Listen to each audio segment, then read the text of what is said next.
tidak ada nabi kecuali di antara ibadahnya itu jalan-jalan. Fasiru fil ardi. Sehingga semua nabi itu mesti pernah melakukan perjalanan internasional. Rasulullah Muhammad SAW pernah jalan-jalan sampai ke Syam, padahal beliau orang Mekah.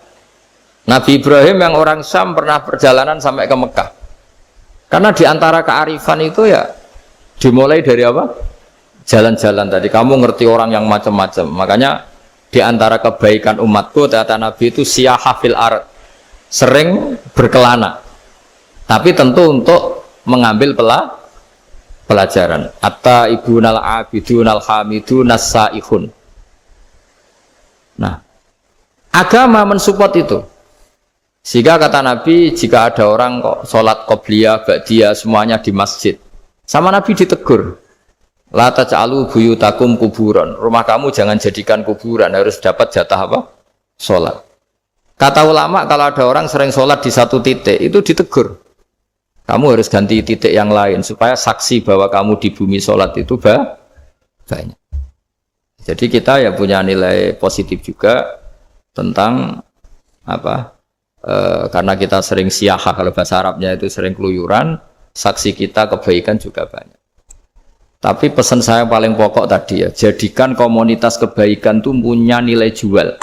Syukur-syukur fid dunya hasanah wa fil akhirati hasanah. Ya kita bersyukurlah di Indonesia itu. Saya masih ingat kecil saya itu ya sekitar saya umur 15-14 tahun. Setiap mau pergi itu pesannya orang-orang yang sering pergi itu jangan masuk terminal jam ini di perapatan ini, karena yang namanya preman itu dulu dominan. Sekarang sampai jam 2 ada orang pakai jilbab, kadang ya orang pakai peci, yang nggak pakai peci pun ke musola sholat terus.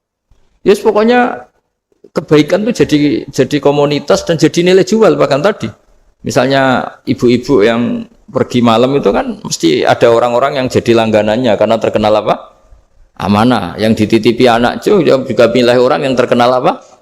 Amanah. Nah, nilai amanah ini harus kita jaga terus supaya kamu ya bisa bekerja, orang lain juga nyaman karena amanah tadi, Allah juga senang karena amanah itu perintahnya Allah Subhanahu wa ta'ala. Dan Indonesia harus menuju ke sana. Pemimpin juga harus gitu. Pemimpin bawaannya amanah, bawaannya apa? Yang memilih dia juga senang karena nggak malu lah. Tapi kalau kita milih, ternyata yang kita pilih tahu-tahu ditangkap KPK, kan ya malu gitu. Dulu kita kampanye mati-matian, ternyata dia ditangkap KPK. Tapi kalau dia amanah kan ya senang.